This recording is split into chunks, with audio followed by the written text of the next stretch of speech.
Pumpkin seeds, जितने भी seed oils, जो ऑयल सीड्स हैं वो ज़रूर खाएं, वो स्किन के लिए बहुत अच्छे होते हैं। तो सिर्फ खाना is not the solution, it is not the end game कि बस मैंने खा लिया बस मेरा तो काम ख़त्म हो गया, क्योंकि हमें एंड तक उसका, जब तक वो बॉडी में यूज़ ना हो जाए तब तक हमारी जिम्मेदारी है। इंडिया में और ये राजस्थान में तो आप समझिए 80-90% लोग वेजिटेरियन ही हैं, और यहाँ के जो योद्धा हैं, सबसे बड़े से बड़े योद्धा यहाँ पे हुए हैं। चाहे चेतक था तो वो ताकत के लिए कोई मटन थोड़ी खाता था, बॉडी उससे फाइट करती है, अलग अलग तरह से सामने आता है, और कभी कभी तो ये लाइफ थ्रेटनिंग जैसा हो जाता है। मैन मेड फैक्ट्री में जो चीज़ें बन रही हैं वो फूड की कैटेगरी में नहीं आती हैं। सबसे पहले तो हमें ये समझना है कि what is food. Interesting fact मुझे ये लगा कि एसिडिटी अगर किसी को है तो आपके बोन्स वीक हो जाते हैं उससे। Hello and welcome back once again to the Iyer show. आज जो हमारे एक्सपर्ट होने वाले हैं उनको 30 साल का एक्सपीरियंस है न्यूट्रिशनिस्ट के तौर पर। जी हाँ, हम बात कर रहे हैं अर्चना जैन मैम की, जिन्होंने बहुत सारे पेशेंट्स को, क्लाइंट्स को अपने न्यूट्रिशन टिप्स देकर, उनकी डाइट फॉर्म कर कर, स्केड्यूल कर कर उनकी हेल्थ को इम्प्रूव किया है, उनकी बॉडी को, उनके हेयर को, उनके स्किन को फ़ायदा पहुंचाया है। तो मुझे लगा कि कुछ ऐसा लेकर आते हैं जो हर एक इंसान के लिए एक बेनिफिट के तौर पे वर्क करेगा। तो चलिए वेलकम करते हैं अर्चना मैम का।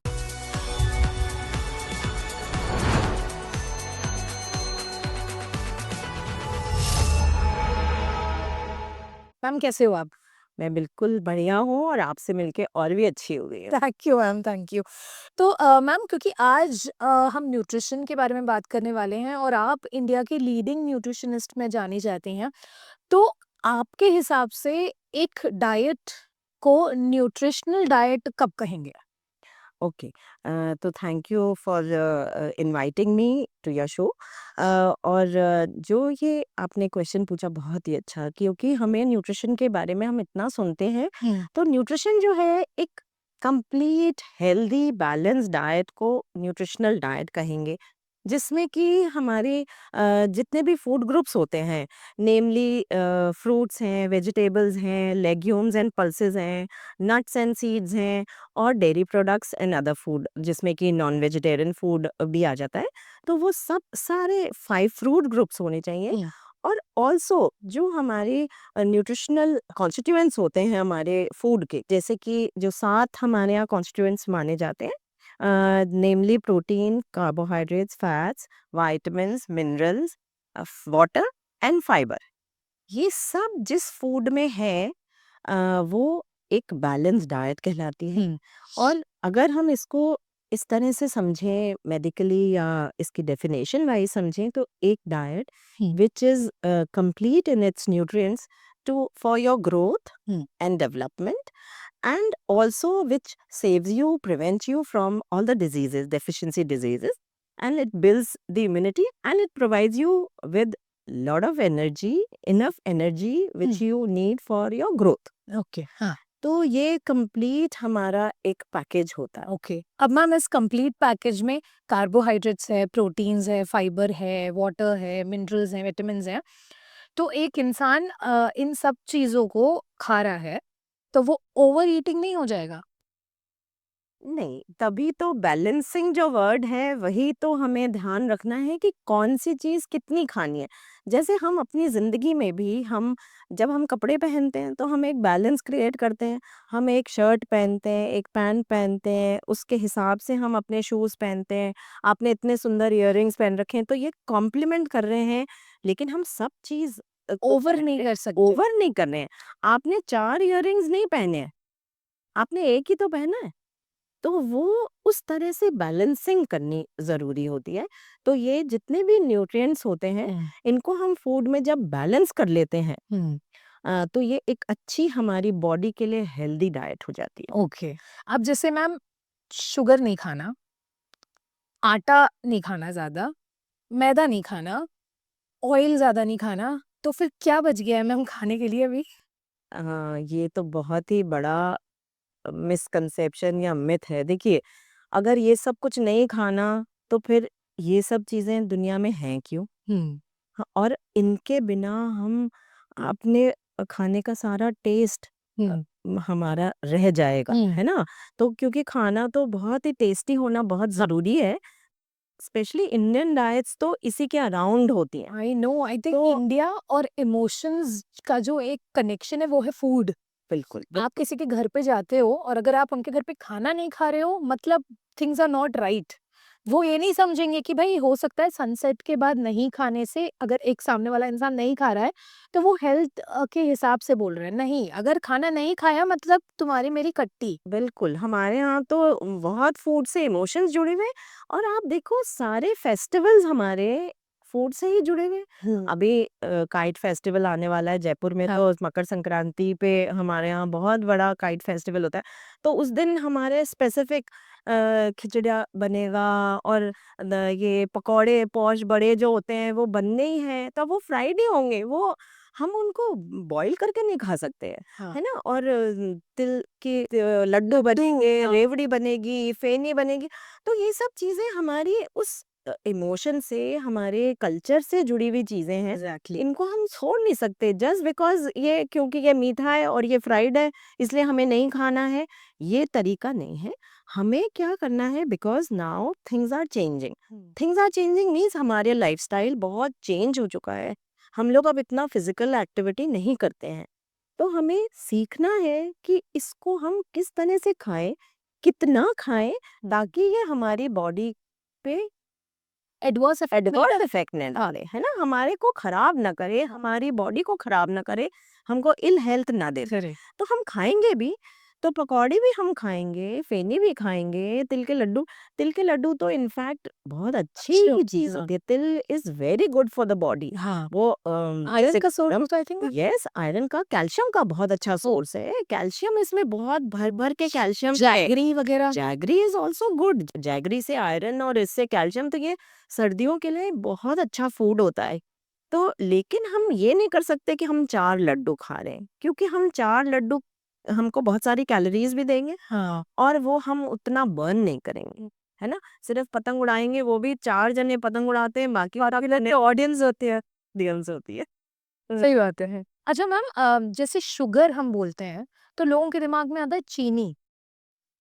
लेकिन अगर आप कोई इंसान है जो चाय में नहीं पी रहा है चीनी, ये सोच के कि यार हम तो शुगर नहीं खाएँगे, it is not good for health. बहुत सारे सेलिब्रिटीज़ भी हैं जो प्रैक्टिस करते हैं, बताते हैं अपने इसके बारे में कि इट्स बीन 20 इयर्स जब हमने शुगर नहीं खाया। तो लोगों को लगता है कि शुगर का मतलब सिर्फ़ चीनी होता है, लेकिन आप जो कार्बोहाइड्रेट्स इनटेक कर रहे हैं उसमें भी एक परसेंटेज शुगर का जा रहा है आपकी बॉडी में। हाँ। कुछ और खा रहे हो उसमें भी शुगर जा रहा है, तो शुगर तो जा ही रहा है, लेकिन वो सिर्फ़ चीनी नहीं खाने से न्यूट्रिशनल खाना खा रहे हैं, ये नहीं मतलब। ये मैं अपने सभी सुनने वालों को ये बताना चाहूँगी कि ये जो कॉन्सेप्ट है, हमें बहुत अच्छे से समझना है कि जो शुगर, जो चीनी, जो क्रिस्टलाइज़्ड चकोर-चकोर चीनी हम जिसको कहते हैं, इंग्लिश में उसको ही शुगर कहते हैं। हाँ। लेकिन न्यूट्रिशनली जितना भी कार्बोहाइड्रेट होता है, वो शुगर कहलाता है। हुँ। और शुगर जो कार्बोहाइड्रेट है, वो हर फूड में अवेलेबल है, हर फूड में होता है। हुँ। चाहे वो आप अगर चाहे दूध है, दूध में भी कार्बोहाइड्रेट होता है। अगर आपने चाय बनाई, उसमें दूध डाला और उसमें चीनी नहीं डाली, लेकिन दूध की चीनी तो उसमें जा ही रही है ना। दूध की चीनी मतलब दूध का शुगर, दूध का जो कार्बोहाइड्रेट है। तो जितनी भी चीज़ें, अगर आप रोटी खा रहे हो, रोटी में आप घी नहीं लगा रहे, फैट नहीं लगा रहे, लेकिन आप जो रोटी है, रोटी इज़ कार्बोहाइड्रेट, तो वो शुगर तो है ही। हमको लगता है कि मैंने चीनी खाना छोड़ दिया। ऐसा कोई नहीं हो सकता जो शुगर, ये जो कार्बोहाइड्रेट है, वो खाना छोड़ दे, और छोड़ना भी नहीं चाहिए। हमारी बॉडी को 50-55% शुगर की ही ज़रूरत है। आईसीएमआर जो हमारी बॉडी है, गवर्निंग बॉडी है, वो ये बताती है, हमारे आरडीएस बने हुए हैं कि हमको शुगर तो खानी है। जो कार्बोहाइड्रेट है उसके बिना वो हमारा इजी सोर्स ऑफ एनर्जी है। अगर हम कार्बोहाइड्रेट खाना छोड़ दें, तो हमारी बॉडी में से तो एनर्जी भी नहीं रहेगी। हमको एनर्जी किस सोर्स से मिलेगी? क्योंकि हम फैट खा के अगर सारी एनर्जी लेते हैं तो वो गलत हो जाएगा, क्योंकि फैट हमारे ब्लड वेसल्स है उसमें भी जाके जम जाता है। हमारे बॉडी में हुँ। भी वो एडिपोज टिश्यू के रूप में, सेल्यूलाइट के रूप में वो जमा हो जाता है। तो हम मेटाबॉलिज़्म। फैट तो नहीं इतना हाँ। खा सकते। मैम, मेटाबॉलिज़्म जो होता है फैट को मतलब ब्रेक करने में भी टाइम लगता है हमारी बॉडी को? देखो, मेटाबॉलिज्म एक हमारी बॉडी का सिस्टम है, मशीनरी है। टोटल हमारे जो डाइजेस्टिव सिस्टम के जितने भी फंक्शन होते हैं और उसके बियॉन्ड भी हमारी बॉडी जितने फंक्शन करती है, मतलब हार्ट का बीट होना, अ, हमारी लंग्स में से सांस का प्योरीफाई होना, ऑक्सीजन का मिलना, ये सब कुछ हमारे मेटाबॉलिक सिस्टम का हिस्सा है। हमारी बॉडी जो इंजन होता है ना, जैसे उसको हमारा मेटाबॉलिक सिस्टम का कहलाता है। तो डाइजेस्टिव सिस्टम जो है वो हमारे मेटाबॉलिक सिस्टम का बहुत बड़ा हिस्सा है। सबसे ज़्यादा कैलोरीज़ हमारी जो डाइजेस्टिव सिस्टम है वो यूज़ करता है। हम लोग क्या करते हैं, जब कई लोग वेट लॉस करना चाहते हैं, तो वो खाना खाना छोड़ दिया। खाना खाना आप छोड़ोगे तो आपका जो डाइजेस्टिव सिस्टम जितनी कैलोरीज़ बर्न कर रहा था, वो नहीं बर्न करेगा। आपका जो भी आप खा रहे हो वो आपकी बॉडी में डिपॉज़िट होएगा। वो आपको यूज़ करना है, ज़्यादा से ज़्यादा यूज़ करना है। हमारा ये बीएमआर कहलाता है, बेसल मेटाबॉलिक रेट। है ना? आजकल हम बहुत सारे टेस्ट कराते हैं तो उसमें हम बेसल मेटाबॉलिक रेट भी जिम में भी जब आप एनरोलमेंट लेते हैं तो सबसे पहले वो यही मेजर करते हैं, है ना? तो वो ये बताता है कि आपकी बॉडी एट रेस्ट कितनी कैलोरीज़ यूज़ कर रही है।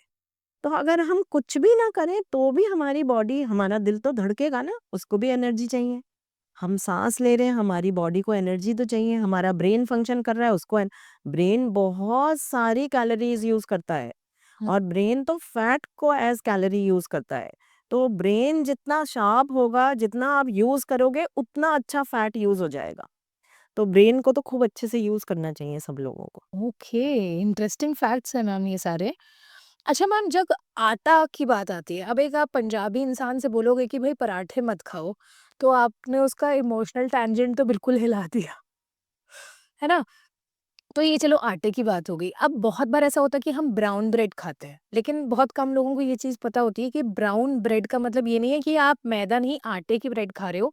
वो जो कलरिंग है वो आपको ब्राउन मिल रही है। तो लोग क्या सोचते हैं कि यार मैदा तो नहीं है ये, आराम से खाओ, इससे मोटे नहीं होंगे। तो ये एक मिसकंसेप्ट भी हटाना ये ज़रूरी है। बहुत ही बड़ा मिसकंसेप्शन है कि हम सोचते हैं कि जो ब्राउन ब्रेड है वो तो हेल्दी है और जो व्हाइट ब्रेड है वो बुरी है।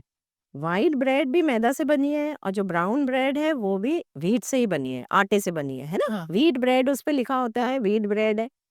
और कलर जो है ज़्यादातर उसमें कलरिंग एजेंट ही यूज़ किए जाते हैं। बहुत ही हार्डली कोई बेकरीज़ हैं जो कि आपको एक्चुअल व्हीट ब्रेड देती हैं। तो क्या प्रॉब्लम है? एक तो इसमें ये है कि दोनों ही चीज़ें व्हीट है, मैदा भी व्हीट ही होता है हुँ। और व्हीट भी व्हीट ही होता है।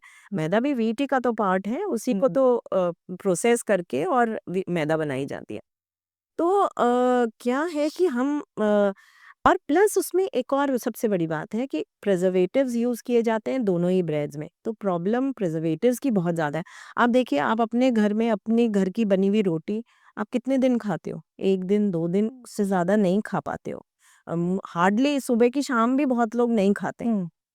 लेकिन ब्रेड जो है वो 4 दिन पुरानी भी आप खा रहे हो। वो कैसे टिकी हुई है? आप सोच के देखो। प्रिजर्वेटिव्स। तो प्रिजर्वेटिव्स हैं, प्लस उसकी प्रोसेसिंग में बहुत सारा फैट यूज़ होता है। तो वो हेल्दी तो कभी ऐसे हो ही नहीं सकती। हार्डली कोई जना ऐसी ब्रेड बनाता है जो कि जिसमें प्रिजर्वेटिव्स ना हो। फैट तो डालना ही पड़ेगा, नहीं तो वो एकदम हार्ड बनेगी, मतलब बहुत ही आप उसको खा नहीं पाओगे। अच्छा, ऐसा नहीं होता मैम कि अगर फर्मेंटेशन अच्छा किया हो इसलिए सॉफ्ट बन गई? नहीं, नहीं, फर्मेंटेशन की वजह से तो जो आप देख पाते हो कि उसका जो टेक्सचर आता है, जो हाँ, छेद-छेद जैसा टेक्सचर आता है, खमीर उठता है। खमीर हाँ। उठता है, वो फर्मेंटेशन की वजह से उसका टेक्सचर बनता है। लेकिन उसमें फैट तो डालना ही पड़ता है, फर्मेंटेशन के लिए भी फैट डालना पड़ता है। अच्छा। किसी ना किसी तरह का आपको कोई एजेंट ऐसा डालना पड़ेगा, हुँ। जिससे कि वो सॉफ्ट बनेगी हुँ। ब्रेड।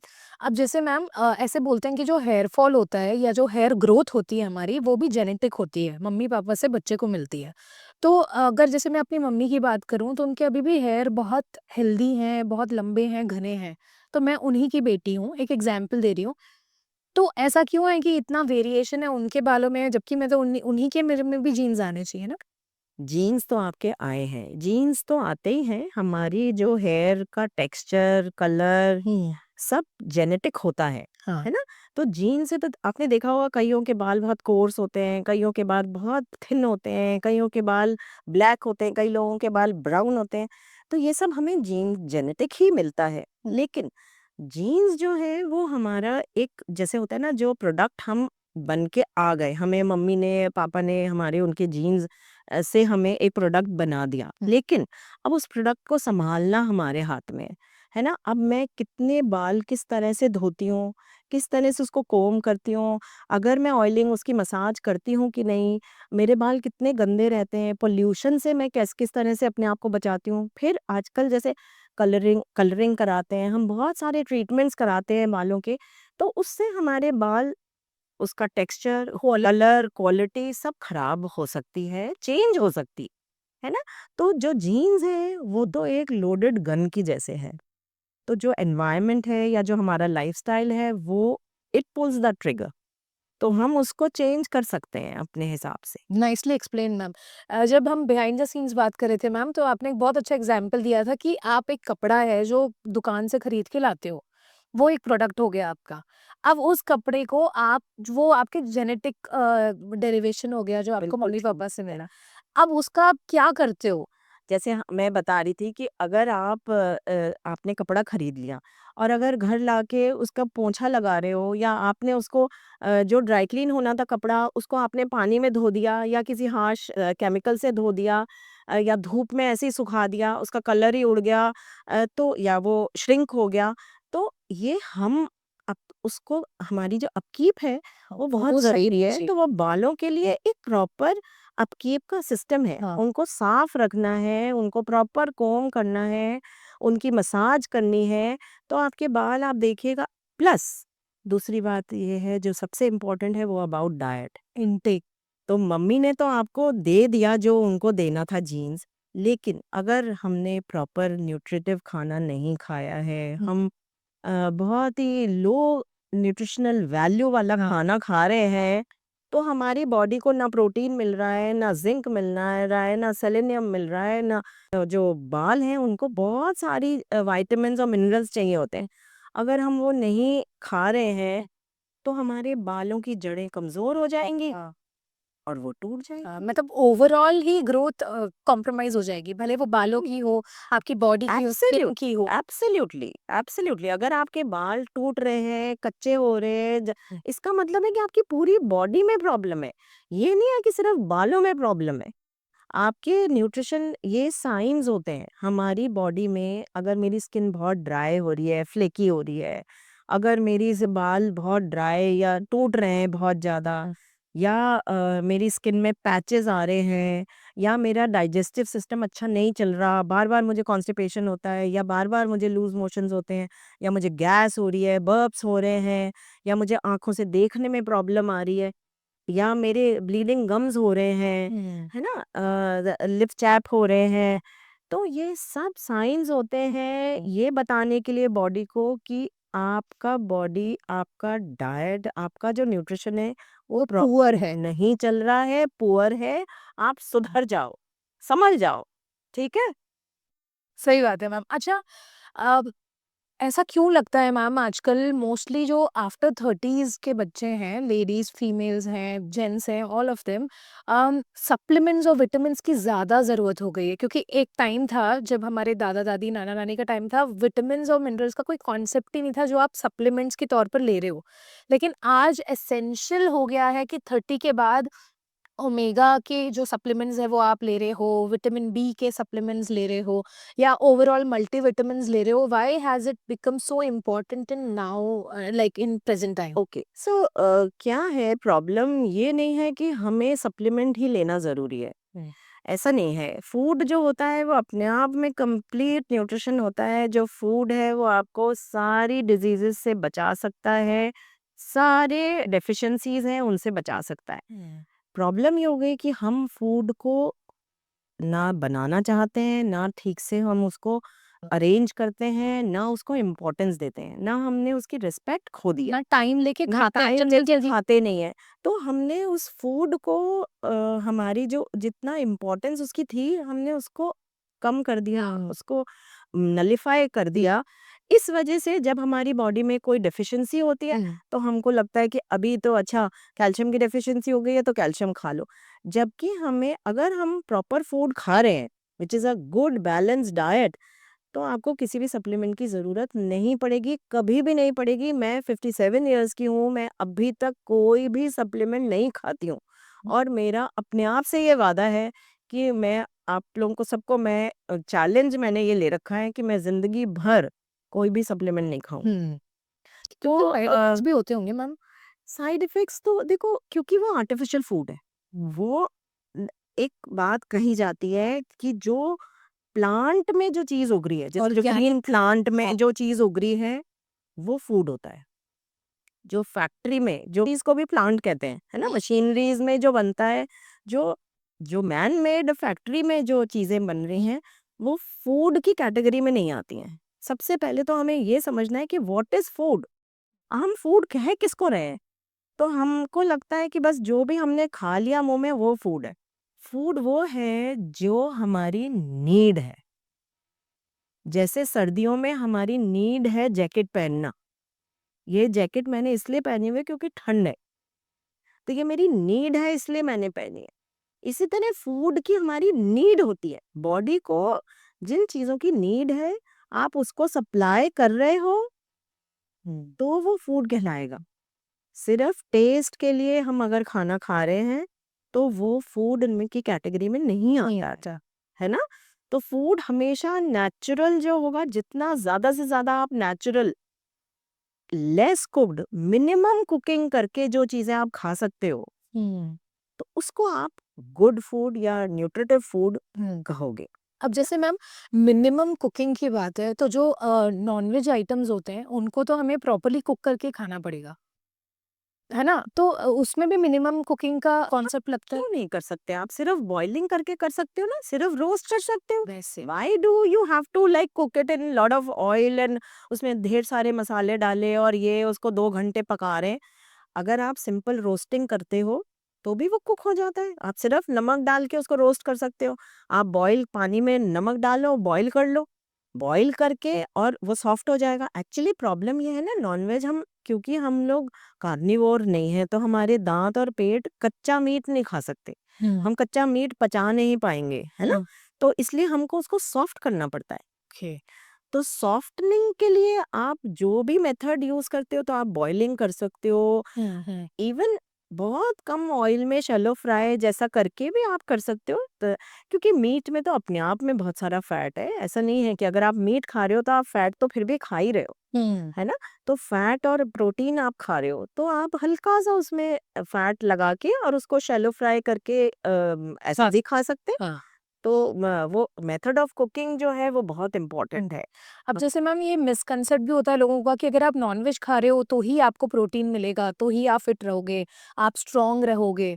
आई थिंक वो भी एक क्लियर होना ज़रूरी है ऑडियंस को। बहुत ज़्यादा ज़रूरी है। ये बहुत ही आजकल कॉमन टॉपिक हो गया कि प्रोटीन के चक्कर में और जो लोग नहीं खाते हैं वो फ़ोर्सफुली खा रहे हैं। हाँ, मतलब ये हो गया कि बॉडी जो लोग बनाने कभी के लिए। अंडा नहीं खाते थे तो वो सुन-सुन के क्योंकि नहीं प्रोटीन तो खाना है तो फिर हम ज़बरदस्ती अंडा खा ज़बरदस्ती हम जो भी चीज़ खाते हैं वो हमें कभी भी फ़ायदा नहीं करेगी, है ना? ये हमको बहुत अच्छे से समझना है इस बात को कि हमको फ़ोर्सफुल एक्सेप्टेंस अगर मेरी एक्सेप्टेंस हो गई तो कोई हुँ, प्रॉब्लम नहीं है। हुँ, अंडा, मीट खाना ऐसे बुरा नहीं है, लेकिन ऐसा नहीं है कि उसके बिना हम जीवन नहीं जी सकते। हुँ। इंडिया में और ये राजस्थान में तो आप समझिए 80-90% लोग वेजिटेरियन ही हैं। और यहाँ के जो योद्धा हैं, सबसे बड़े से बड़े योद्धा यहाँ पे हुए हैं हुँ। और शूरवीर शूरवीर है ना? मतलब महाराणा प्रताप से लेकर राणा सांगा और मतलब हमारे यहाँ तो बहुत-बहुत बड़े जितने राजा हमारे मान सिंह जी जो थे और ये बहुत बड़े-बड़े शूरवीर थे। और इवन मैं आपको बताऊँ जैसे राणा प्रताप का जो घोड़ा था, हाँ, चेतक, अब चेतक तो सब बहुत ही इंटेलिजेंट था। हाँ। बहुत ही फ़ेथफुल था और बहुत ही ताकतवर था। कहाँ से वो कूद गया था नीचे, है ना? हुँ। किले की दीवार से। तो आप ये समझिए कि वो चाहे चेतक था, तो वो ताकत के लिए कोई मटन थोड़ी खाता था। हाँ, वो तो घास ही खाता था। हाँ। जो चेतक ने तो कभी नहीं, कोई भी घोड़ा, मतलब चेतक भी नहीं और भी कोई घोड़ा, नॉर्मल घोड़ा। तो नॉर्मल घोड़ा अगर हम ज़्यादा से ज़्यादा उसको चने की दाल खिला देते हैं, वो भी अगर वो शहर में रह रहा है तो। हाँ। अगर वो जंगल में रह रहा है तो वो चने की दाल भी नहीं खाता है, वो तो पत्ते ही खाता है, पंदे, घास जो भी मिलेगा वही खाएगा। वो कभी भी नॉन वेजिटेरियन नहीं होता, घोड़ा कभी भी नॉन वेजिटेरियन नहीं होता, इवन हाथी भी नहीं होता। हुँ। तो वो इतने बड़े-बड़े जानवर, उनकी बॉडी में प्रोसेसिंग का सिस्टम होता है। वो घास खा के उस घास को प्रोसेस करके प्रोटीन बना लेते हैं अपने लिए। ऐसे ही जो वेजिटेरियन लोग हैं, वो भी अपना जो भी आप खा रहे हो, बॉडी उससे प्रोसेस कर लेती है। लेकिन उसका ये मतलब नहीं है कि मैं मैगी और बिस्किट और प्लास्टिक खाने लग जाऊँ। प्लास्टिक को बॉडी कन्वर्ट नहीं करेगी प्रोटीन में। मुझे फूड खाना पड़ेगा, फूड जो कि नेचुरल प्लांट में प्लांट से से आए। आया जाए, ऑर्गेनिक होना चाहिए। ऑर्गेनिक भी होना चाहिए, ऑर्गेनिक तो क्योंकि वो बहुत ज़्यादा पेस्टिसाइड्स और केमिकल से हमारी बॉडी के लिए वो टॉक्सिन्स होते हैं। तो बेवजह हमारी बॉडी को उससे परेशानी होगी हुँ। और उसको प्रोसेस प्रोसेस करना करने में पड़ेगा। प्रॉब्लम होगा, तो करेक्ट। वो बहुत प्रॉब्लम होगी, हुँ। तो वो उससे हमको तकलीफ, हमारी बॉडी में डिजीज़ेज़ डेवलप हो सकती है, इन्फ्लेमेशन डेवलप हो सकता है। अब जैसे मैम बहुत सारे लोग हैं जो वीगन कन्वर्ट हो गए हैं, तो आई थिंक मॉरल ग्राउंड्स में मुझे समझ में आता है कि व्हाई दे हैव चोजन कि वो वीगन हो। लेकिन अगर इसका आप प्रैक्टिकल रीजन भी देखेंगे तो पहले जो दूध होते थे, जो गाय देती थी, वो बहुत न्यूट्रिशन उसमें होता था। लेकिन आजकल जिस तरीके से निकाला जाता है ऑक्सीटोसिन, आई थिंक ऑक्सीटोसिन। के हार्मोन्स बढ़ाए जाते हैं, जितनी भी पोल्ट्री की चीज़ें हैं, तो मुझे लगता है कि उससे भी जो क्वालिटी ऑफ फूड है वो इफ़ेक्ट हुआ है, और इसलिए भी थोड़ा-सा लोग परहेज़ करते हैं और they have changed themselves to vegan. Yes, absolutely.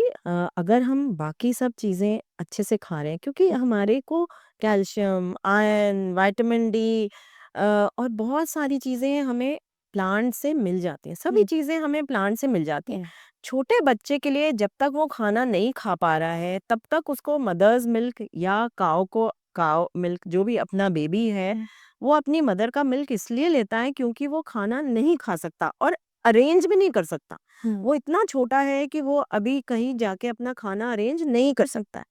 लेकिन जब हम बड़े हो जाते हैं, तब हमारे दांत भी डेवलप होते हैं, हमारा स्टमक, इंटेस्टाइन्स और हमारा जो डाइजेस्टिव सिस्टम है, वो स्ट्रांग होता जाता है, तो हम वो खाना खा सकते हैं। हुँ, लेकिन जैसा आपने कहा, आजकल मिल्क क्योंकि बहुत ज़्यादा एक तो जो गाय को खाना खिलाया जा रहा है, वो भी बहुत पुअर क्वालिटी का हो जाता है, उस तरह का अवेलेबल भी नहीं है और फिर एक्सपेंसिव होता है, तो कभी-कभी थोड़ा लोअर न्यूट्रिशन गाय को मिलता है, तो उसका इम्पैक्ट दूध पे भी दूध पे आता है, भी आता डेयरी है। प्रोडक्ट्स पे भी। प्लस उसको निकालने के लिए जैसे इंजेक्शंस, ऑक्सीटोसिन यूज़ किया जाता है, वो उससे ये दूध हार्मोनल हो जाता है।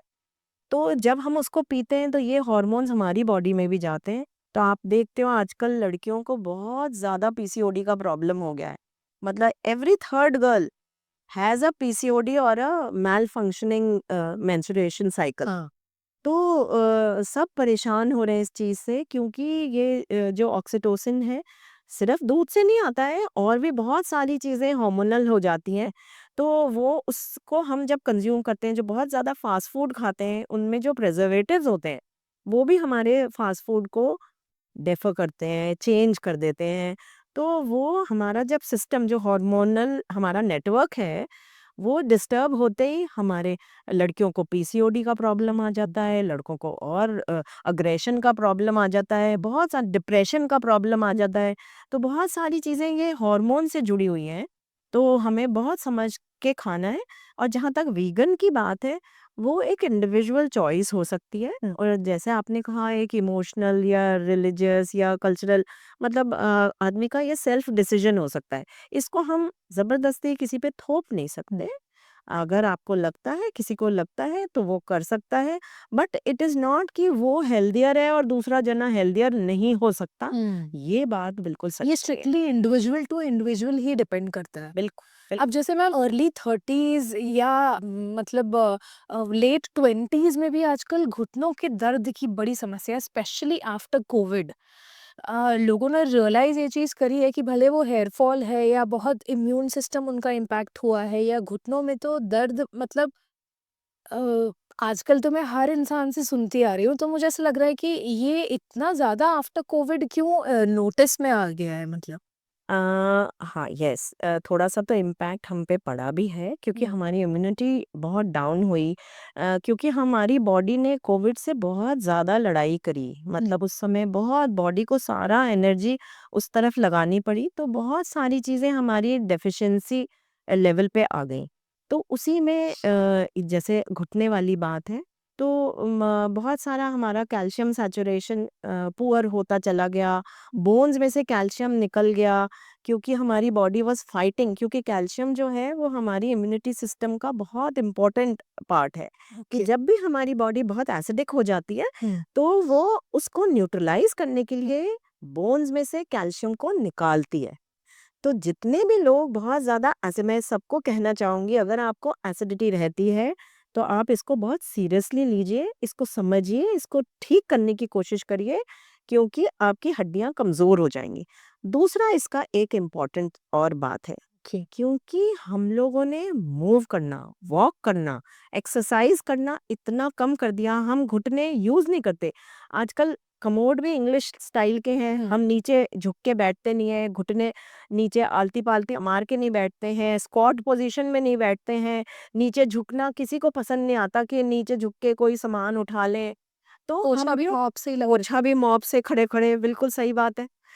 तो सब कुछ हम तो अपने घुटनों को, घुटने क्या है, उनका फंक्शन है वो थोड़े से मतलब इलास्टिसिटी होनी चाहिए इलास्टिसिटी उनमें। उनमें हाँ। होनी चाहिए, है ना?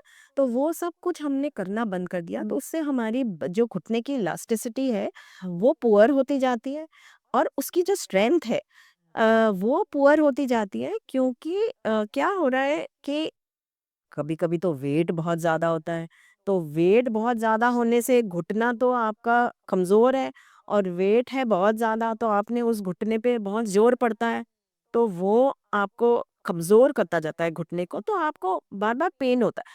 पेन का मतलब, बॉडी में अगर आपके कहीं भी पेन है, इसका मतलब है कि body is not healthy, body you are not eating right.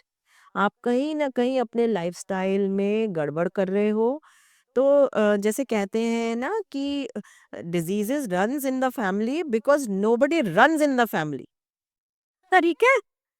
तो क्योंकि हम लोग तो रन नहीं कर रहे हैं, हम इनको यूज़ नहीं कर रहे हैं, अपने मसल्स को, जो अपने जॉइंट्स हैं, वो इसलिए पुअर हो जाते हैं क्योंकि हम उनको यूज़ नहीं कर रहे। हुँ। But I think ma'am interesting fact मुझे ये लगा कि एसिडिटी अगर किसी को है तो आपके बोन्स वीक हो जाते हैं उससे। Actually oh! That is something क्योंकि वो बहुत ही कनेक्टेड है और इवेंचुअली आपको फ़ील होता है कि ये चीज़ें होती है। जैसे बचपन में हम सुनते थे कि दूध पी लो नहीं तो बाल सफ़ेद हो जाएँगे। तो उस समय हमें लगता था कि the only source of calcium is just milk yes, which is wrong. Wrong, which is absolutely wrong. ये इस फूड को ना, मैं चाहती हूँ कि इस तरह से कैटेगराइज़ नहीं करना हुँ, चाहिए। फूड को आप ऐसे मत देखिए कि यही सबसे अच्छा और ये सबसे, हुँ, सारे जितने फूड है, मैं सबको कहना चाहती हूँ, आप फूड की, हर फूड की इज़्ज़त करिए। हर फूड आपके फ़ायदे के लिए है। जो फूड है, जो नेचुरल है, जो प्लांट से आया है, वो सब कुछ आपका फ़ायदा करेगा। तो मैं कहती हूँ कि डिस्क्रिमिनेशन जो है, हुँ, फूड में नहीं करना है। हाँ। आपको ये नहीं करना है कि क्योंकि ये दाल है, ये तो प्रोटीन का सोर्स है, तो ये तो अच्छा है, ये तो मैं खा लेती हूँ, और जो तोरई है या घिया है या पालक है, वो तो ऐसे ही यहाँ घास-फूस यहाँ उगता है, तो इसका तो मेरी बॉडी में कोई काम नहीं है, हुँ, या ये तो मैं नहीं खाऊँगा। तो हमको हर फूड का टेस्ट डेवलप करना है, और उसकी पूरी रिस्पेक्ट करनी है। आप खाएँ, चाहे ना खाएँ। दुनिया में बहुत सारे लोग ऐसे हैं जिनको कुछ नहीं मिल रहा, और जो मिल रहा है और जो खा रहा है, आप उसको डिसरिस्पेक्ट नहीं कर सकते। हुँ। अब जैसे मैम इससे मुझे याद आया जब हम छोटे थे, अभी भी जैसे हम देखते हैं कि मम्मीज़ लगी रहती हैं बच्चों को उनका भी मतलब जो इंटेंशन होता है वो ये होता है कि बच्चे की बॉडी में सारी चीज़ें अच्छी जाएँ। बट बहुत बार होता है कि बचपन में कुछ-कुछ चीज़ें नहीं पसंद होती। जैसे बहुत सारे बच्चे को कैप्सिकम बहुत नहीं समझ आता है कि क्या है। आलू आप खिलाओगे वो खा लेगा। लेकिन अगर आप यही शिमला मिर्च या पालक लेके जाओ तो वो तो क्या होता है कि एक टाइम के बाद हमको लगता है कि अच्छा ये खा रहा है तो इसमें सब कुछ मिला दो, तो फिर वो भी खाना बंद कर देता है। सही बात। तो ये इसको ये ये चैलेंज तो कैसे बहुत ही बड़ा चैलेंज है, और आजकल की मदर्स ये बहुत ज़्यादा कर रही हैं। मैं उनको कहना चाहूँगी, प्लीज़ आप ये करना बंद करिए। हर फूड का अपना टेस्ट होता है, बॉडी बच्चे को वो टेस्ट डेवलप करने दीजिए, हुँ। है ना? और ये बहुत ही कॉमन है कि जब छोटे बच्चे हैं, जब वो बड़े हो रहे होते हैं, धीरे-धीरे उनका वो उस टेस्ट को डिस्टिंग्विश करते हैं। तो जो चीज़ पसंद आती है वो आसानी से खा लेते हैं।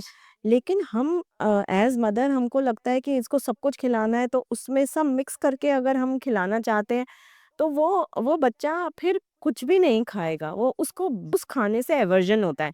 मैं आपको बताती हूँ जैसे मेरा बेटा सभी कुछ खाता था, मतलब बहुत ही ईज़ी चाइल्ड था, सब कुछ खा रहा था। इवन छोटा बच्चा सेकंड थर्ड में पढ़ता होगा तब भी वो करेला भी आराम से खा लेता था, जो कि करेला बड़े-बड़े लोग नहीं नहीं खाते। खा पाते मैम। लेकिन वो गोभी नहीं खाता था। तो मैंने उस चीज़ को समझा कि ये गोभी नहीं खाता, लेकिन मैंने क्या किया मैं आपको बताती हूँ कि उसकी थाली में जब भी गोभी बनती थी, तो मैं उसकी थाली में ज़रूर डालती थी। अगर वो नहीं खाता था, वो उसको छोड़ देता था, तो वो मैं खा लेती थी। ये चलता रहा बहुत साल, मतलब 5th, 6th, 7th में टाइप आके उसने ऑटोमैटिकली पता नहीं किसी दिन से गोभी खाना शुरू कर दिया। मुझे नहीं पता चला कभी, मतलब वो सडनली ऐसा लगा अब तो ये गोभी खाने लग गया। तो एज मदर हमको ये समझना है कि हमको गिव अप नहीं करना है। हाँ, जो जो बचपन में अच्छी खाया। बातें हैं वो आपको लगातार सिखानी पड़ेंगी। लगातार आप उसको सच बोलना सिखाइए, लगातार ये सिखाइए कि चोरी नहीं करनी है। उसी तरह से आप लगातार ये सिखाइए कि बेटा दिस इज़ गुड, आपको पालक भी खाना है, आपको लेकिन फ़ोर्सफुल ईटिंग नहीं होनी चाहिए। कभी-कभी पेरेंट्स बहुत फ़ोर्स करते हैं कि आपको ये ख़त्म ही करना पड़ेगा और ये ऐसे ही खाना पड़ेगा और हुँ, तो उसके बेटर वेज़ हो सकते हैं। हुँ, आप उनको आराम से, प्यार से, धीरे-धीरे करके और एक और चीज़ है हुँ, कि जब भी कोई नई चीज़ इंट्रोड्यूस करें, तो आप छोटी क्वांटिटी में आप उसको पहले टेस्ट करने दीजिए। अगर आपको पालक खिलाना है, तो आप पालक की सब्ज़ी बनाइए, उसको सिर्फ़ 1 चम्मच, आधा चम्मच उसको टेस्ट करने दीजिए। अगर वो आज नहीं खा रहा, हुँ, 4 दिन बाद आप वापस बनाएँगे, फिर आप उसको टेस्ट करवाइए। आप 1 साल बाद भी पालक बनाएँगे, आप उसको फिर टेस्ट कराइए। हो सकता है 1 साल बाद वो पालक खाने हुँ, लग हुँ, हुँ। जाएगा। तो ये नहीं है कि पहले कटोरी भर के दे दिया कि अब आपको इसको तो ख़त्म करना ही पड़ेगा। उससे बच्चों में एवर्जन पैदा होता है। वो फिर एक्सेप्टेंस बहुत बड़े होके भी नहीं फिर हो पाती है। फिर वो उनको नाम से भी उसकी नफ़रत होने हुँ, लग जाती है। हुँ। अब जैसे मैम ऐसे बोलते हैं कि हैप्पी फूड, हैप्पी मूड, है ना? तो बहुत सारे लोग हैं जिनका सोर्स ऑफ हैप्पीनेस ही अच्छा खाना है। एक दिन अगर अच्छा नहीं गया, ऑफ़िस में कुछ हो गया, लेकिन वो क्या करेंगे उसको कोप अप करने के लिए रात को एक उनके फ़ेवरेट रेस्टोरेंट में जाके वो भरपूर अच्छे से जो उनको पसंद है वो खा के आते हैं। ऑन द कॉन्ट्ररी ऐसे भी लोग हैं जो डाइट कॉन्शियस होते हैं बहुत ज़्यादा, उनको लगता है यार अब जो-जो चीज़ें मुझे पसंद है वो तो मतलब खानी नहीं है, तो वो एकदम से ही छोड़ देते हैं और मुझे ऐसा लगता है कि उस वज़ह से भी बहुत सारा फ्रस्ट्रेशन आता है जो हमें नहीं पता चलता। सही बात है, बहुत ज़्यादा। ये साइकोलॉजिकली बहुत इम्पैक्ट करता है क्योंकि फूड जो है हमारे मूड से जुड़ा हुआ है, हमारे ब्रेन पे बहुत इम्पैक्ट डालता है। हुँ, तो एक तो पहली चीज़ ये है कि जो अच्छे की डेफिनेशन हम सबके लिए अलग-अलग होती है। किसी को मीठा पसंद होता है, किसी को चटपटा पसंद होता है, किसी को चाट पकौड़ी पसंद है, किसी को नॉन-वेज पसंद है, मतलब सब कुछ किसी को हर इंसान के लिए अच्छे की डेफिनेशन अलग है। और जो अच्छे की मेरी डेफिनेशन है, अगर जो मुझे अच्छा लगता है, वो मुझे ज़रूर खाना चाहिए क्योंकि वो जो मुझे अच्छा लगता है, वो मेरे हैप्पी हार्मोन्स के लिए बहुत ज़्यादा ज़रूरी है। तो मुझे उससे बच के या उससे दूर नहीं भागना चाहिए। जो मुझे अच्छा लगता है वो मुझे ज़रूर खाना है और जैसे आपने कहा कि जैसे जो लोग डाइट करते हैं, वो सोचते हैं कि भई मुझे ये नहीं खाना, ये मुझे ये नहीं खाना, वो नो, नो, नो की इतनी लंबी लिस्ट हो जाती है, तो उससे वो सारा दिन स्ट्रगल करते हैं। रादर देन नो, नो करने से आप ये देखो येस, येस क्या है? आप उस येस को बढ़ाओ, मतलब मैं हमेशा सबको कहती हूँ, आप अपनी अच्छाई बढ़ाओ।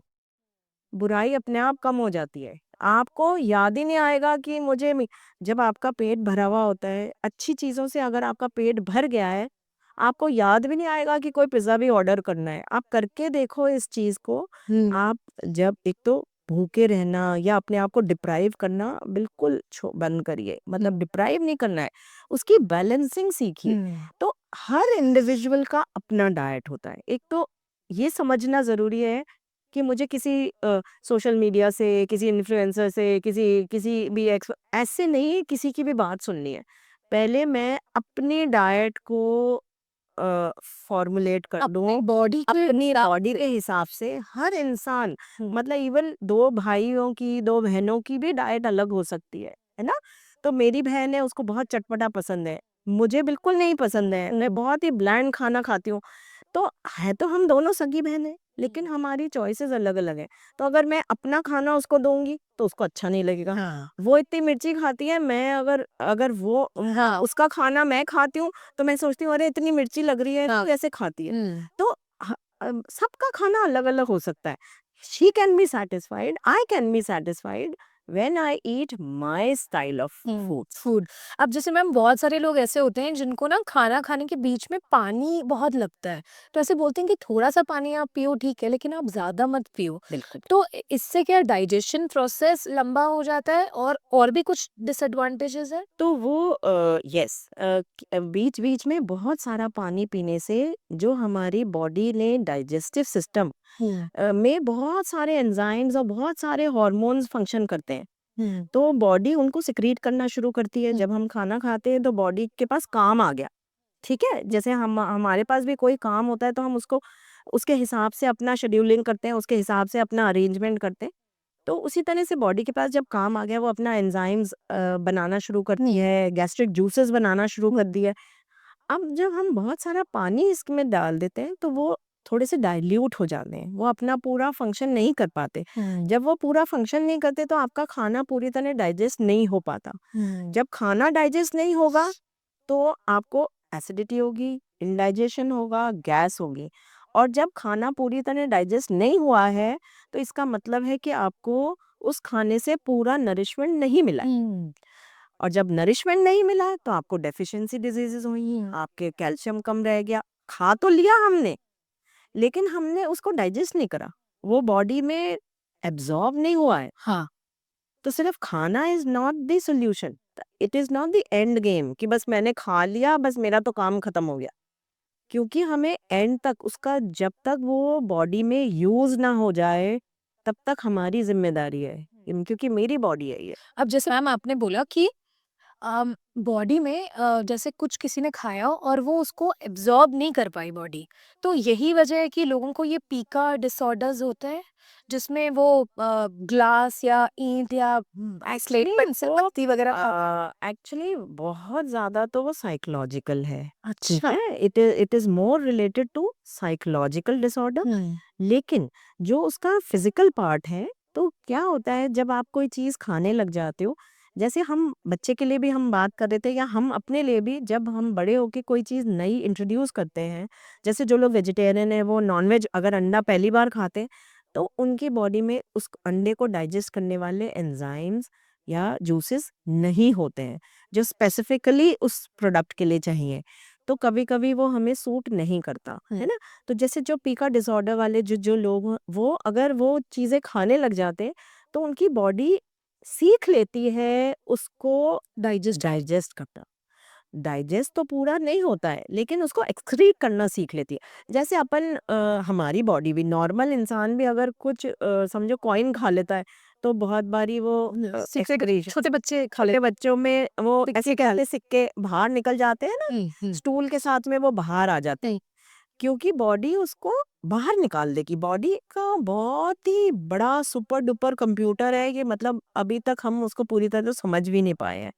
लेकिन वो इतना, हमारी बॉडी हमको हार्म होने से बचाती है। हर वो काम करेगी जो जिससे हमको हार्म हो। जैसे हम वो रिफ्लेक्स एक्शन में देखते हैं, अगर आग के पास जैसे ही हाथ जाए जल्दी से हाथ हटाते हैं। वो क्या है, हमारी बॉडी का प्रिवेंटिव मेजर है। अगर मुझे नहीं पता चले कि ये जल रहा है तो मेरा तो हाथ जल रहा जाएगा। है ना? तो उस तरह ये तो बहुत सिंपल हो गया। हम्म इस तरह से हमारी बॉडी में चाहे कोई वायरस अटैक कर जाए, चाहे कोई इन्फ्लेमेशन होता है, आपने देखा वहाँ फोड़ा हो जाता है, पानी भर जाता है, हाँ हाँ, वो ब्लिस्टर बन जाता है। ब्लिस्टर बन जाता है। वो क्या है? वो हमारी बॉडी का ट्रीटमेंट है। हमारी बॉडी सेल्फ ट्रीटिंग बॉडी है, वो इसको ठीक करना चाहती है। जब जैसे जल जाता है हाँ। तो ब्लिस्टर हो गया, क्योंकि पानी भर के उस जगह को ठंडा करके और जो उसके सेल्स हैं वहां पे ज्यादा ब्लड वेसल्स को जो है उसको रिपेयर करने का जो काम है वो सब करना शुरू करती है बॉडी। वहां पे वो न्यूट्रिशन भेजती है कि अब इसको रिपेयर करना पड़ेगा। तो हमारी बॉडी जैसे लाल हो जाता है, कहीं हमको चोट लग जाती है, जोर से दब जाता है हाथ, लाल हो जाता है। हाँ, वो लाल क्यों हो ब्लड जाता है? क्लॉट। वो ब्लड क्लॉट तो फिर वो जो डेड हो जाता है वो उससे क्लॉट हो जाता है। लेकिन पूरा डेड हो जाती है ना आसपास की जगह, हाँ, क्योंकि बॉडी वहां पे ज्यादा ब्लड भेजती है। कि ब्लड के ही थ्रू हमारी बॉडी के सारे ऑक्सीजन और सारे जो मिनरल्स हैं, विटामिन्स हैं, जो ट्रीटिंग जो दवाइयाँ, मतलब हमारी बॉडी की जो दवाइयाँ हैं जो अंदर ही हैं हमारी बॉडी में, वो सब हमारे उस एरिया में पहुंच जाती हैं ब्लड के थ्रू। सारी मेडिसिन जो नेचुरल मेडिसिन है, मैं अब खाने वाली मेडिसिन की बात नहीं कर रही हूँ, जो नेचुरल हमारी बॉडी का इम्यून सिस्टम है हाँ, वो सारे ब्लड चीजें के थ्रू सब हाँ, वहाँ भेज देगा और जल्दी से उसका ट्रीटमेंट व्हाइट शुरू कर ब्लड देगा। सेल्स व्हाइट ब्लड सेल्स भी हैं, वो भी हमारी बॉडी का फाइटिंग फाइटिंग एजेंट। एजेंट। हाँ, हाँ, हाँ, तो वो ब्लड में ही तो है। व्हाइट ब्लड सेल्स भी तो ब्लड्स के ही थ्रू तो आएंगे ना, हाँ, करेक्ट, करेक्ट। वो ब्लड के थ्रू वहां पहुंच जाते हैं, सब चीजें पहुंच जाती हैं। हाँ, और मोर ब्लड पहुंच जाता है तो वो जगह रेड हो जाती है। हमको लगता है ये रेडनेस गलत है, इसको हटाओ हटाओ, जबकि वो रेडनेस आपको ट्रीट ठीक करने के लिए करते है। हैं, ओके। अब जैसे मैम जैसे व्हाइट ब्लड सेल्स की हम बात करते हैं, इसको इम्प्रूव करने के लिए भी कोई पर्टिकुलर डाइट होती है? जो एक बैलेंस डाइट होगी जो आपकी बॉडी को अच्छा नरिश कर रही है, तो वो body naturally white blood cells अपने बनाएगी, खुद ही प्रोड्यूस कर खुद ही लेती हो? प्रोड्यूस करेगी वो बॉडी।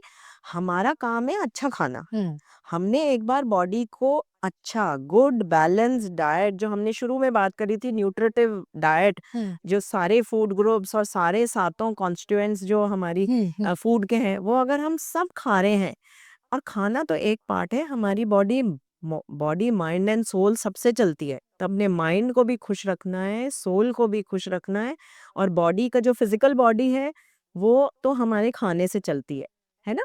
तो वो अगर हम कर लेते हैं हुँ, तो हमारे मतलब बैलेंस्ड माना है। बैलेंस्ड हो जाएगा, और वो वाइट ब्लड सेल्स भी जो हैं वो भी हुँ, इनफ बनेंगे। और मैं बताना चाहती हूँ कि जैसे हम लोग क्या कर रहे हैं आजकल, बहुत ज़्यादा डर के हर चीज़ से, मैं ये धूप से भी डर रहे हैं, पानी से भी डर रहे हैं, मिट्टी से भी डर रहे हैं, नहीं यहाँ बैक्टीरिया होगा, यहाँ गंदगी होगी। क्या होता है, थोड़ा-थोड़ा जब हमारी बॉडी पे बैक्टीरियल इम्पैक्ट आता है, तो हमारी बॉडी के ये सैनिक हैं, व्हाइट ब्लड सेल्स क्या है? सैनिक है। अगर मेरे ऊपर 2 किसी दुश्मन ने अटैक करा है, तो मेरे 10 सैनिक और बनेंगे और उसको खत्म करेंगे। तो हमारे जैसे-जैसे जब हमारे ऊपर अटैक होता है, हुँ। तो हमारी बॉडी के व्हाइट ब्लड रोने वाली लगती है। और ज़्यादा बनते हैं, और ज़्यादा बनते हैं। वो बॉडी का ये फाइटिंग मैकेनिज़्म है। तो वो और ज़्यादा तो व्हाइट अटैक ब्लड करे सेल्स, और एक्सपर्ट्स हो जाएँगे वो। तो वो सारे दुश्मनों को मार देंगे, हुँ। है ना? जितने भी अभी 2 दुश्मन से हम अपने 10 सैनिक बनाएँगे, फिर 4 दुश्मन आएँगे तो हम 20 सैनिक बन जाएँगे। तो हमारे सैनिक बढ़ते चले जाएँगे। तो छोटे-छोटी जो बैक्टीरिया है, या जो पॉल्यूशन कह लीजिए, या जो अनहाइजीनिक अपन मानते हैं, अरे ये टेबल पे हाथ, तो थोड़ा-थोड़ा सा अगर जैसे छोटे बच्चे हैं उनकी भी इम्यूनिटी डेवलप करने के लिए हमें उनको इतना प्रोटेक्टिव माहौल में नहीं नहीं रखना रखनी चाहिए, चाहिए हाँ। कि हम उनकी इम्यूनिटी डेवलप ना होने दें। एग्ज़ैक्टली, क्योंकि हम हमारे जनरेशन में ही हमें लगता है कि यार हम ही वीक होते जा रहे हैं, जबकि हम वो बच्चे हैं जिन्होंने रेत में भी खेला है, जिन्होंने सितौलिया भी खेला है, जो हर छुट्टी के दिन घुटने छिलवा के आ जाते थे कि बिल्कुल। मम्मी लग गई यहाँ-यहाँ, और शाम को इतनी देर तक खेला जब तक इंसान थक हार के मम्मी लेके नहीं चली जाती पकड़ के घर आई, अब घर चलो, तब तक हम खेले हैं उतने। आजकल मैं नहीं देखती हूँ बाहर बच्चों को इतना ज़्यादा तो खेलते हुए। पहले वो एक मैंने कहीं कार्टून था इसी बारे में, कि पहले जो होता था वो मम्मियाँ उनको के खींच के लेकर आती थी कि अंदर चलो घर, अब बहुत देर हो गई चलो। हाँ। और अब ये हो गया कि बच्चों को जबरदस्ती मोबाइल छोड़ के बाहर बाहर जाओ, चाहे कि भैया थोड़ी देर तो बाहर जाओ, थोड़ी देर तो बाहर जाए। तो अब उल्टा हो गया है वो सिस्टम, क्योंकि बच्चे अब जाना नहीं चाहते। और उसमें थोड़ी पेरेंट्स की भी गलती है, क्योंकि हम शुरू से उनको डराते हैं हर चीज़ से। हुँ। बारिश आ रही है, मत जाओ, बाहर मत जाओ, तुम बीमार पड़ जाओगे। धूप में मत खेलो। हम लोग सब और हमारे पेरेंट्स तो सब धूप में सारा लोग जितने जो किसान है खेती करता है धूप में ही खेती करता है। धूप से क्या डरना है? धूप तो हमारी एनर्जी का सोर्स है। बिल्कुल सही। हमारी बॉडी को बचाने का विटामिन डी कितना होता है उसमें, विटामिन डी नेचुरल सोर्स। ज़रूरी है। आज के ज़माने में इम्यूनिटी डेवलप करने के लिए विटामिन डी सबसे ज़्यादा ज़रूरी चीज़ है। तो अगर आपकी बॉडी में विटामिन डी की कमी है, इसका मतलब है आपकी इम्यूनिटी भी लो होगी। तो और इम्यूनिटी बढ़ाने के लिए और विटामिन डी का सबसे सस्ता free free so natural source है धूप। फ्री है वो तो। आप चले जाओ धूप में, से तो पैसे भी नहीं देने पड़ेंगे। जाके बैठो वहाँ गप्पे मारो। हुँ। भाई आपको मोबाइल खेलना है, आप धूप में जाके खेल लो। मतलब दो मोबाइल पे आपको जो चैट करनी है, जो भी कुछ करना है, बहुत सारे काम हम धूप में बैठ के कर सकते हैं। तो लेकिन वो कमी रहती है तो उससे हमारी इम्यूनिटी पुअर होती चली जाती है। ओके। मैम विथ टाइम हमारा टेस्ट बड भी इवॉल्व होता है क्या? जैसे बचपन में हो सकता है मुझे शिमला मिर्च नहीं पसंद थी, लेकिन अभी मैं खा लेती हूँ उसको। लेकिन वो भी अगर पिज़्ज़ा में है वो, तो मुझे टेस्टी लगेगा। लेकिन अगर शिमला मिर्च और आलू की किसी ने सब्ज़ी बना दी, तो मैं नहीं खा सकती। तो ऐसे क्यों? वो तो पिज़्ज़ा में तो आप इसलिए खा रहे हो क्योंकि वो पिज़्ज़ा है। उसमें शिमला मिर्च का कोई रोल नहीं है, वो तो आप वो साइड में। वैसे भी पिज़्ज़ा में तो 1 या 2 डंडी तो इतनी सी मतलब शिमला मिर्च का 1/20th या उससे भी कम हिस्सा एक पिज़्ज़ा में होता, हाँ, हाँ। है ना? कुछ होता ही नहीं हार्डली मतलब 2 टुकड़े शिमला मिर्च के होते हैं। हाँ, हाँ। तो वो आपको इतना टेस्ट और वो भी उसमें सॉसेज़-वॉसेज़ सब डली हुई होती हैं, तो आप ओरिजिनल शिमला मिर्च का टेस्ट तो ले ही नहीं रहे हो। हुँ। मैं यही तो कह रही हूँ कि हर फूड का अपना टेस्ट है। प्लीज़ सब लोग हर फूड का ओरिजिनल टेस्ट डेवलप करो। ऐसे नहीं इसका मिक्स एंड मैच कर लिया लेकिन इधर से किसी को उसमें से। डेवलप ही नहीं हो रहा है वो टेस्ट। नहीं हो रहा तो मत खाओ, थोड़े दिन मत खाओ, धीरे-धीरे कोशिश तो करो। कोशिश कर के हमने इंडिया में सारे इंटरनेशनल फूड खाना शुरू कर दिया। जब हम छोटे थे, चाइनीज़ भी बहुत मुश्किल से मिलता था। हाँ, अब मैक्सिकन भी खा रहे हैं, कोरियन भी खा रहे हैं, जापानीज़ भी खा रहे हाँ। हैं और उज़्बेकिस्तान और सब दुनिया भर का फूड हम खाने को एक्सेप्ट करने को तैयार हैं। हुँ। और जो हमारा अपना ओरिजिनल फूड है, जो शिमला मिर्च, आलू की सब्ज़ी जो है उसका टेस्ट हम डेवलप ही नहीं कर रहे। हुँ। एक्चुअली वो ये ब्रेन से होता है। हम उस चीज़ को कितनी इम्पोर्टेंस दे रहे हैं, हम उसकी कितनी रिस्पेक्ट करते हैं। हुँ। जिस चीज़ की हम रिस्पेक्ट करते हैं, उसको एक्सेप्ट करते हैं, वो चीज़ हमें हमेशा अच्छी लगेगी। अब जैसे मैम किसी-किसी को ना किसी-किसी फूड से एलर्जी भी होता है। जैसे किसी ने अगर मशरूम खा लिया, तो दे कैन सी कि उनके फेस में ना ऐसे छोटे-छोटे मतलब पिंपल्स या ब्लिस्टर्स आ रहे हैं थोड़े दिन के लिए, 2-3 दिन के लिए। फिर या तो स्किन इरिटेशन हो रही है, किसी भी तरीके से आपकी बॉडी साइन दे रही है कि ये वाला खाना इज़ एलर्जी मतलब एलर्जिक टू योर बॉडी। अपन को खुद पता चल जाता है। तो how will people understand this कि भाई अगर अभी इतना सारा खाना खाया तो ये पर्टिकुलर चीज़ इज़ नॉट सूटिंग मी? देखो, ये चीज़ें देखने से तो पता नहीं चल हुँ। सकती हैं, है ना?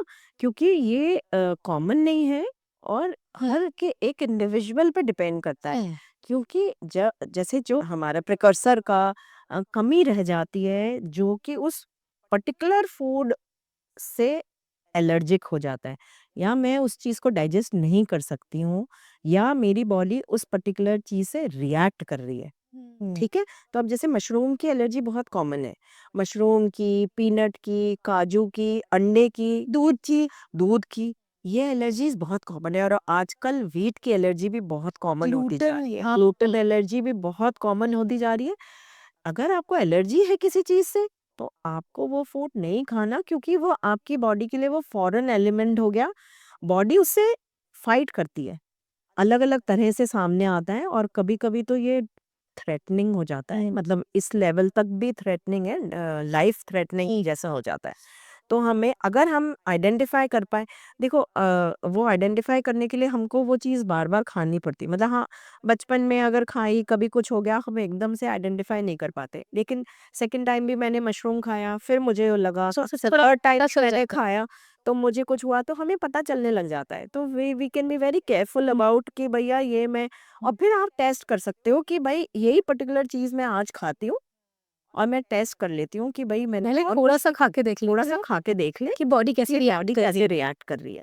अगर आपको रिएक्ट कर रही है तो मत तो खा। फिर वो चीज़ तो आपको बिल्कुल छोड़नी पड़ेगी, क्योंकि उससे आपकी एंटीबॉडीज बनने लग जाती है उसकी उस अच्छा फूड के लिए। अच्छा मैम ना मैं एक बहुत आयरॉनिकल क्वेश्चन पूछ रही हूँ कि ना एक इंसान है जो बहुत हेल्दी खाता है, ठीक है? मतलब मेरी खुद मैंने ये चीज़ देखी हुई चीज़ है कि कोई इंसान है जो अच्छे वेजिटेबल्स खा रहा है, अच्छी चीज़ें खा रहा है, उसमें कोई पिका डिसऑर्डर नहीं है। उस बंदे को स्टोन हो गया।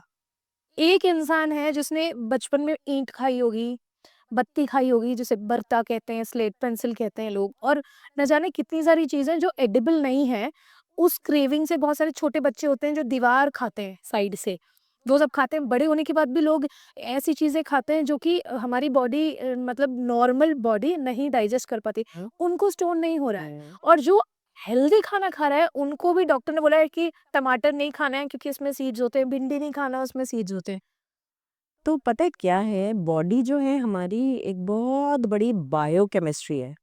ठीक है, जो स्टोन्स होते हैं ना, वो जो ज्यादातर कार्बोनेट और ऑक्सलेट के स्टोन्स होते हैं, वो किडनी की मैल फंक्शनिंग का नतीजा है। ठीक है, तो हमारी बॉडी क्या है कि इतनी कॉम्प्लिकेटेड है। अब किसी वजह से हमारी किडनी में कोई डिसऑर्डर आ गया, वो ऑक्सलेट्स और कार्बोनेट्स को फिल्टर नहीं कर पा रही। हुँ। तो जब वो फ़िल्टर नहीं करती है तो वो वहीं इकट्ठा होता रहता है। इकट्ठा होते, होते, होते, होते, होते एक दिन में नहीं होगा ये। तो over a period of time, क्योंकि वो एक्सक्रीट नहीं हो रहे, तो वो वहाँ इकट्ठे होते-होते वो स्टोन का रूप ले लेते हैं। हुँ। बॉडी उसको एक साइड में रख देती है, मतलब ऐसे करके कि भैया ये आप क्योंकि वो बार-बार बीच में आएँगे तो वो इंटरफेयर करेंगे सारे काम में, तो वो उसको साइड में स्टोन के रूप में साइड में रख देती है। जो ये आप कह रहे हो बत्ती-वत्ती खाना, वो तो क्या है कि हमारी डाइजेस्टिव सिस्टम से वो तो एक्सक्रीट हो जाते हैं। वो उससे तो कुछ फ़र्क नहीं पड़ा।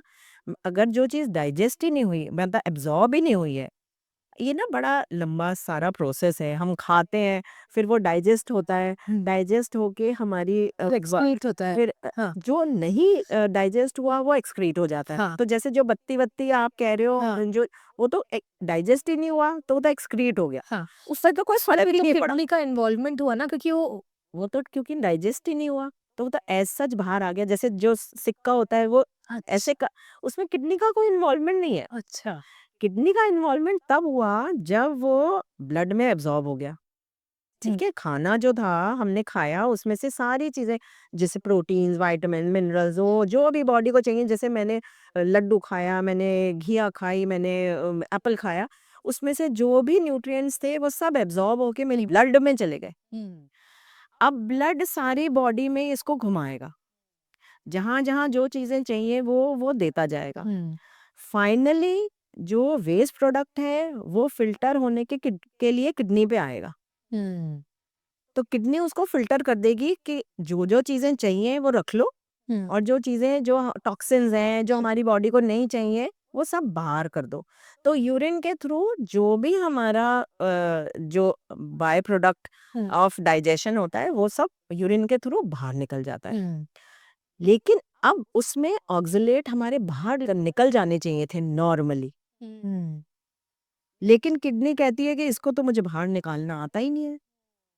मैं इसको फ़िल्टर कैसे करूँ? जैसे चाय की छन्नी में कभी-कभी हमारे छेद बंद नहीं हो जाते हैं? अब वो छेद बंद हो गए तो वो फ़िल्टर ही चाय हो रही। चाय वो बड़ी मुश्किल से आधा या ज़्यादा मोटे छेद हो जाते हैं तो पता चला कि वो चाय की पत्ती भी फ़िल्टर हो गई। हाँ। फिर आपको छन्नी को पहले क्लियर करना पड़ेगा। वो क्लियर करना पड़ेगा तब। तो अभी किडनी हमारी छन्नी है, हाँ, छन्नी जैसी चीज़ है। तो अगर वो किडनी के सारे छेद बंद हो गए, तो फिर कैसे तो फ़िल्टर वो फ़िल्टर ही नहीं हो रहा। हुँ, अब फ़िल्टर नहीं हो रहा तो वो अंदर ही बॉडी में ही रह गया। नॉर्मली उसको यूरिन के थ्रू निकलना चाहिए था। अब ये रह गया, अब रह गया तो ये स्टोन बन गया। हुँ, तो डिस्पाइट ईटिंग हेल्दी, हुँ, ये अगर मेरी किडनी नहीं ठीक से फंक्शन कर रही है, इसलिए प्रॉब्लम आ रही है। हाँ, और जो मैं बत्ती-वत्ती खा रही थी, वो तो सीधा-सीधा स्टूल के थ्रू निकल गया, तो कोई फ़र्क ही नहीं पड़ा, बॉडी को क्या फ़र्क पड़ा? कुछ नहीं। हुँ, वो तो ऐसे के ऐसे खाया, ऐसे क्या निकल गया ये। तो उसको उसको स्टोन्स नहीं होएँगे। हुँ, मतलब हो उसको भी सकते हैं, अगर उसका किडनी फंक्शन नहीं ठीक से होगा तो उसको भी हो सकता है। हुँ, व्हिच रिमाइंड्स मी मैम लोग बोलते हैं कि बियर पीने से किडनी स्टोन्स ठीक हो जाते हैं, ये सच है क्या? एक्चुअली वो देखो ऐसे कोई बहुत सच भी नहीं है, हाँ, क्योंकि वो इसमें जौ का मतलब जौ से बनती हाँ, है ना ये बार्ले, हाँ। बार्ले, तो बार्ले थोड़ा सा किडनी फिल्टर करने के काम आता है, इसलिए एक तो मतलब दीदी तरीके से का बड़ा मोटा पाव भी बड़ा नहीं, लेकिन हाँ उसमें बहुत कैलोरीज होती हैं, तो हम देखिए बियर के अलावा दुनिया में बहुत सारी चीजें हैं जिससे हम अपनी किडनी को अच्छा कर सकते हैं, और आज फिल्ट्रेशन प्रोसेस, पानी ही पी लीजिए, पानी से भी फिल्ट्रेशन हो जाए। Ma'am quick tips skin glowing skin के लिए। तो सबसे ज़्यादा ज़रूरी तो ये है कि हम उसको साफ रखें, ठीक है? तो क्लींजिंग जो प्रोसेस है वो सही होना चाहिए। फिर दूसरी बहुत इम्पोर्टेंट चीज़ है पानी पीना। हमारे यहाँ सब कुछ खाना याद रहता है, पानी किसी को याद ही नहीं रहता। पानियों में तो बिल्कुल भी नहीं। 70% हमारी बॉडी पानी है और हम पानी नहीं पीना चाहते। तो पानी अच्छे से पिएँ। जितने भी आप सेलिब्रिटीज़ ये वो जिसका भी सुनेंगे ना, वो लोग बहुत पानी पीते हैं, ठीक है? तो आप पानी पिएँ, not to become a celebrity but you are yourself a celebrity, है ना? तो अपने आप को उतनी अच्छी सुंदर स्किन देने के लिए पानी पिएं। फिर स्किन के लिए जो नरिशमेंट वाली चीज़ें हैं जैसे विटामिन सी है और कैल्शियम है, iron, actually skin again protein से बनी हुई चीज़ है। जो हमारे सेल्स हैं वो सब प्रोटीन से बनते हैं, और बाकी सारे जो मिनरल्स और विटामिन्स हैं वो सब चीज़ें हमारे लिए ज़रूरी होती हैं। इवन फैट भी हमारी स्किन के लिए बहुत ज़रूरी है। ऐसा नहीं है कि फैट के बिना फैट भी हमारी स्किन को चाहिए, है ना? तो अच्छी सपल स्किन जो होती है, जो ग्लोइंग स्किन होती है, उसमें फैट भी होता है, प्रोटीन भी होता है, फैट भी होता है, और विटामिन्स, मिनरल्स, कैल्शियम अच्छे से होना चाहिए ताकि वो एक स्ट्रॉन्ग सेल बने। और इसके साथ में नट्स एंड सीड्स जो हैं, जो ओमेगा 3 और ओमेगा 6 के बारे में हम बात कर रहे थे, तो ओमेगा 3 और ओमेगा 6 जो है वो हमारे सेल स्ट्रक्चर को स्ट्रॉन्ग रखने के काम आता है। तो वो एक ब्यूटीफुल सेल बनेगा, स्ट्रॉन्ग सेल बनेगा और ब्यूटीफुल कंप्लीट सेल बनेगा। तो बहुत ही हमारे जो ड्राई फ्रूट्स होते हैं उनको अच्छे से कंज्यूम करिए। उसमें जो वॉलनट्स हो गए, आमंड्स हो गए, और इवन जैसे हम तिल की बात कर रहे थे, तिल खाइए, फ्लैक्स सीड खाइए, पंपकिन सीड्स, जितने भी सीड ऑयल्स, जो ऑयल सीड्स हैं वो ज़रूर खाएं, वो स्किन के लिए बहुत अच्छे होते हैं। प्लस जो ग्रीन लीफी वेजिटेबल्स हैं, जो उनका फाइबर है वो हमारी स्किन को क्लीन करने के काम आता है, कि हमारी स्किन में बहुत टॉक्सिन्स होते हैं। आप देखो कितनी जल्दी इरप्शंस निकल आते हैं, कुछ भी प्रॉब्लम होती है तो पिंपल हो जाएंगे, वो हो जाएगा वो। तो उसकी जो क्लीनिंग प्रोसेस है उसके लिए फाइबर बहुत ज़रूरी है। तो अच्छे से आप ग्रीन लीफी वेजिटेबल्स जो हैं भर भर के खाइए। उसको ऐसे 2 पत्ते, जो पिज़्ज़ा में 2 पत्ते रख दिए, उससे नहीं चलता है, और है ना? तो उसको पूरा एक डिश बना के अच्छे से गुड क्वांटिटी में आप उसको खाइए। तो आपकी स्किन बहुत बेटर रहेगी। और साथ में मैं आजकल, क्योंकि बहुत ज़्यादा स्किन पे हम कॉस्मेटिक्स यूज़ करते हैं, बहुत सारे केमिकल्स यूज़ करते हैं, तो मैं कहूँगी कि आप अगर कर भी रहे हैं तो हमेशा रात को उसको क्लीन करके सोइए। उसको ब्रीद करना, स्किन को ब्रीद करना बहुत ज़रूरी है। तो आप अपनी स्किन को बिल्कुल क्लीन रखिए, पानी से उसको सारा दिन आप धोइए। पानी सबसे अच्छा क्लींज़र होता है ना? तो उसको धोइए पानी से। और मैं जैसे जो ब्राइडल्स मेरे पास आती हैं उनको मैं कहती हूँ कच्चे दूध से आप अपनी स्किन को साफ करिए। क्लेंजिंग एजेंट बहुत अच्छा। बहुत ही बढ़िया क्लेंजिंग एजेंट है। तो आपको बहुत ज़्यादा केमिकल्स की यूज़ नहीं करना पड़ेगा, और कर भी रहे हैं तो उसको बिल्कुल साफ करके और तब आप रात को सोएं, ताकि स्किन अच्छे से ब्रीथ कर सके। Wow! It was such a wonderful session. मुझे ऐसा लगता है कि एक एक पूरा सेशन ही हो गया मैम के साथ। यूजुअली आप एक न्यूट्रिशनिस्ट के पास जाते हैं और उनसे बात करते हैं, तो आज आपका एकदम फ्री सेशन हो गया, जिसमें हमने इतनी सारी चीज़ों के बारे में बात करी। एक लास्ट क्वेश्चन मैं आपसे पूछना चाहूँगी मैम कि ये नाखून जो हैं पहले काफ़ी स्ट्रॉन्ग हुआ करते थे, अभी मैं खुद नोटिस कर रही हूँ कि आई थिंक इतने सॉफ्ट कैसे हो गए मैम? उसमें भी इवोल्यूशन होता है, टाइम टू टाइम चेंज होता है? यस, एज से भी फ़र्क है इसमें। एज से ग्रेजुअली हमारी बॉडी क्या होती है ना, डीजेनरेटिव प्रोसेस है ये बॉडी का। वो धीरे-धीरे जब हम ग्रो कर रहे होते हैं तो सारी चीज़ें बेस्ट हमारी बॉडी में डेवलप होती जाती है ना? तभी तो कहते हैं टीन्स में आप अपना बेस्ट, आपके स्किन, आपके हेयर, आपका नेल सभी कुछ बहुत अच्छा रहेगा। लेकिन उसके बाद 30 प्लस तक आते-आते उसके बाद हमारी बॉडी उतना नेचुरली ग्रो नहीं करती है, तो डिटेरियोरेट होना शुरू होती है ना? तो लेकिन फिर भी ये है कि अगर हम अपनी नेल्स को और अपनी डाइट को हम अगर अगर अच्छा रखें, क्योंकि प्रोटीन से बने हुए हैं ये, हमारी पूरी बॉडी प्रोटीन से बनती है, तो अच्छा प्रोटीन खाएं और सारे मिनरल्स की बहुत ज़रूरत है, जिंक की, सेलेनियम की, बहुत सारे मिनरल्स हैं जो हमारी नेल्स को चाहिए, हाँ। तो उनको हम रखें और थोड़ा-सा हम कुछ कर सकते हैं कि पानी में थोड़ी देर नेल्स को भिगो के और उनको नींबू से थोड़ा-सा क्लीन करें। ओह! तो विटामिन सी जो है वो हमारे नेल्स के लिए बहुत अच्छा होता है। ओके, उससे तो क्यूटिकल स्ट्रॉन्ग हो सकते हैं? उससे क्यूटिकल्स स्ट्रॉन्ग हो सकते हैं, आपके नेल्स का शेप और मतलब उनका जो टेक्सचर है वो बेटर स्ट्रेंथ्स हो, में भी थोड़ा स्ट्रेंथ में भी फ़र्क पड़ेगा। ओके। तो ये तो एक छोटी-सी रेमेडी है, लेकिन खाना जो है वो बहुत इम्पोर्टेंट है और विद द एज ये ब्रिटल होते जाते हैं, तो वो एक नेचुरल है, वो तो हाँ। एक्सेप्ट ही करना पड़ेगा। हाँ। बट आप अपनी एज के हिसाब से अपने आप को बेस्ट अपकीप रख सकते हैं। एजिंग आपको ऐसा नहीं है कि बुरा दिखने के लिए या खराब करने के लिए नहीं होती है। हर एज में आप ब्यूटीफुल दिख सकते हैं, हाँ। है ना? तो मुझे ऐसा लगता है कि डिसाइड आपको करना है कि आपको जीने के लिए खाना है या खाने के लिए जीना है। दोनों में बहुत ज़्यादा डिफरेंस है और बहुत मज़ा आया आज अर्चना मैम से बात करके और मुझे ऐसा लगता है कि एक एक तरीके से ये पूरा सेशन जो है आपको हेल्प करेगा ये जानने के लिए कि आप अपने हेयर ग्रोथ के लिए या हेयर की क्वालिटी बढ़ाने के लिए क्या इंटेक कर सकते हैं। ऐसे कौन से इंटेक है जो आपकी बॉडी को स्ट्रॉन्ग करेगा, आपके इम्यून सिस्टम को, आपकी बोन्स को, आपके सारे बॉडी के ऑर्गन्स को, तो स्किन को। तो Archana ma'am thank you so much. आज का पॉडकास्ट बहुत इंटरेस्टिंग था और बहुत फ़ायदेमंद रहेगा लोगों के लिए, स्पेशली वो लोग जो बोल रहे हैं यार अभी तो उम्र भी नहीं हुई है, उम्र से पहले हम क्यों बुढ़ापे की तरफ बढ़ रहे हैं? तो उन सब के लिए बहुत यूज़फुल रहेगा। So thank you so much. एक बार फिर से आएँगे कुछ नया लेकर द ईयर शो में। Thank you. Thank you so much. Thank you thank you ma'am, thank you ma'am. Thank you so much.